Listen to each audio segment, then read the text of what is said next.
There has been a huge wave of releases in the WWE recently, and a lot of people have covered it already, but I'm just going to give my own opinion on it and my own feelings and all that jibber jabber.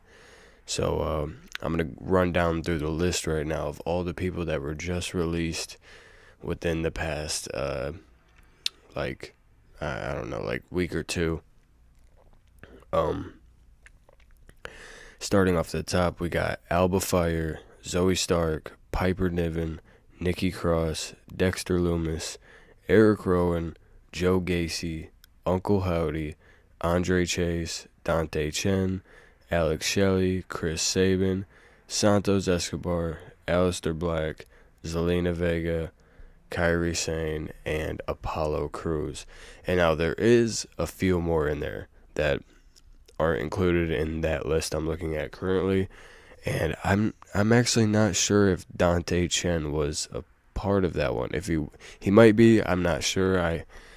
I'm not the biggest Dante Chen fan, but if so, I hope the guy is doing okay. But the one that shocks me the most personally is Kyrie Sane because of her whole storyline with Io and Asuka. Um, I just feel like they dropped the ball on that, like very, very hard. They fumbled a really good storyline there. It could have been really good. Like Kyrie teaming up with Io eventually, and turning on Asuka, or I'm not even sure. Maybe even Io turning back heel so she could have a match with Rhea. I'm not sure. Getting the full Kabuki Warriors back together and having them go against Rhea. Not really sure how they could have done any of that, but it just would have been nice. It just in general to have Kyrie Sane in the WWE still, but uh, Aleister Black and Zelina Vega, man, I'm not gonna lie. This one, I'm not even really sure how to feel about because they kind of just released Karrion Cross and what's the chick he was? I don't know how I don't remember right now. Karrion and dang, I can't remember her name. What the heck? Uh, Either way, Karrion and the girl he was with, and they they pretty much gave uh Alistair and Zelina the same gimmick. Like it was a little different, but it just I don't know. And the whole thing that there's so much behind it because the whole him being behind the Randy and the Jelly Roll and Pat McAfee segments and just yeah, actually he was in one of the Randy and Pat ones. He might have been in one or two. I can't remember, but it went nowhere. They ended up doing nothing with it. It was just a rehash gimmick that I don't know. It kind of seemed like a middle finger to Carrion, like this is what you could be doing right now if you just were a good soldier. And it's just like, yeah, well, I don't know. The White Six getting released is pretty crazy. I'm not gonna lie, a lot of people that I seen talking about it were saying that like they didn't really care and they didn't mind them being gone, and I didn't think they had to release all of them. Like they could have at least kept like they could have at least kept two of them. I'm not trying to say that one. I don't know. I'm not even. Maybe Nikki Cross and Uncle Howdy. Honestly, if I'm being real, Nikki Cross and Uncle Howdy probably could have stayed. Eric Rowan, I'm not sure how old he is, but he could be getting up there. Dexter Loomis, I feel like he's gonna be fine. Same with Joe Gacy. I feel like they'll all be fine. Um, Andre Chase, I actually forgot about that one. I Andre Chase always reminded me of uh he I always seen him as the Sami Zayn of NXT. And I don't know why, but he always just reminded me of Sami Zayn, like the evil version of Sami Zayn. But like I don't know, he's not really. He was always a babyface, so I don't know. Alba Fire, I don't know why they released her. I thought her work was great with the Secret Service. I don't know. Yeah, that just seemed like it came out of nowhere, and then they just shoved Chelsea with Tiffany, and I don't know. I guess it's all right. I don't hate it. I don't love it. It's just there. Zoe Stark, honestly, she ain't been on TV in how long? Nobody even knows. Like, you'd have to really check and like really look for that, because I doubt, like, off the top of the head, anyone knows the last time Zoe Stark appeared on, TV. Piper Niven, I feel like the Secret Service could have really been good, but bad luck Chelsea. She had to get injured, of course, and it pretty much just like I feel like that's what I don't know. I just feel like it could have been really big, and I don't know. They should have. I can't really remember Chelsea's United States reign that at the moment. I can't. Either way. Who else is on the? Oh yeah, the Motor City Machine Guns. Motor City Machine Guns. Okay. I'm not sure exactly how old they are either, but I know they're getting up there. They've been doing this a long time. Man, I don't know. They're TNA legends. They gotta run with the titles. Man, I don't know. I'm not really sure what they could have done with them. Like, the tag division right now is so just bleak and just dry. I don't. It's not even worth caring about at the moment. Like, I do not care about the tag titles right now. I truly don't. Now I couldn't even remember who the titles were on. It's R-Truth and Damian Priest. What the fuck are we doing right now? R-Truth and Damian Priest, and it's probably just gonna end up with Damian turning on Truth and turning Damian back to heel to get him in some kind of interesting storyline, which we don't know. It probably will lead to fucking nothing.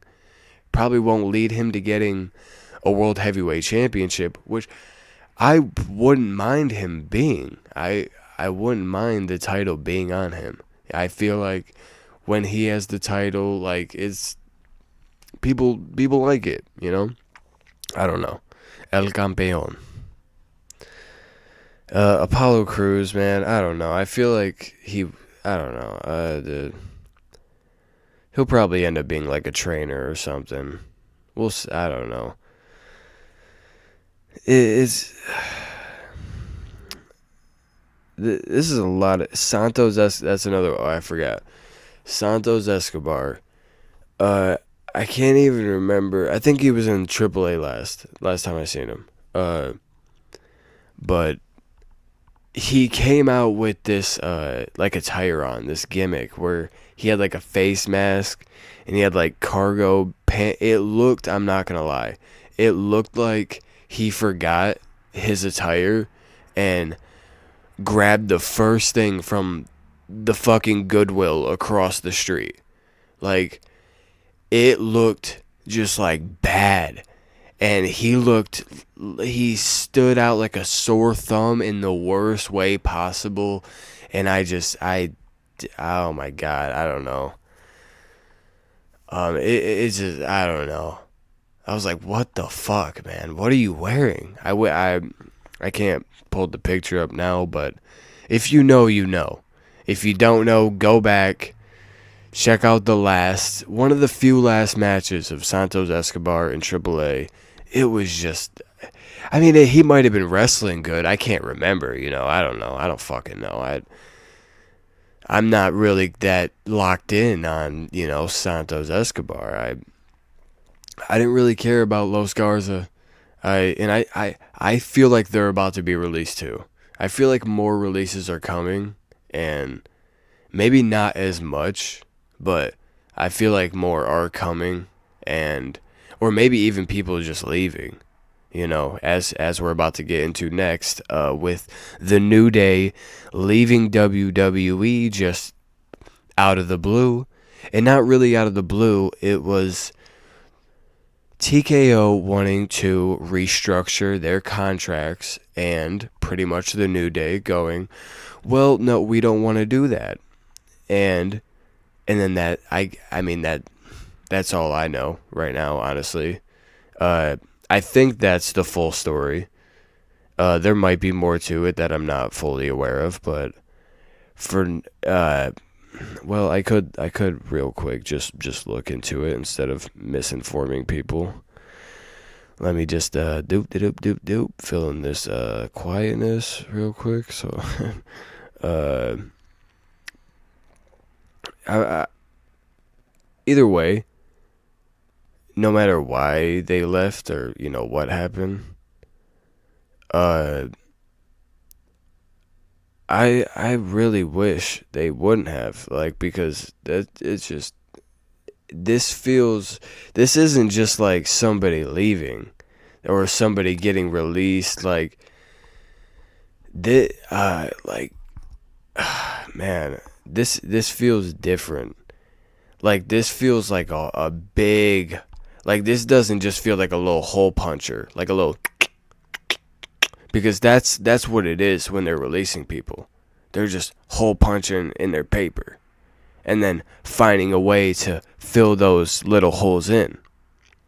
With the New Day and people like Xavier and Kofi leaving, that's like punching the middle of the fucking paper and then going, okay, well, how do we fit that? How do we fill that?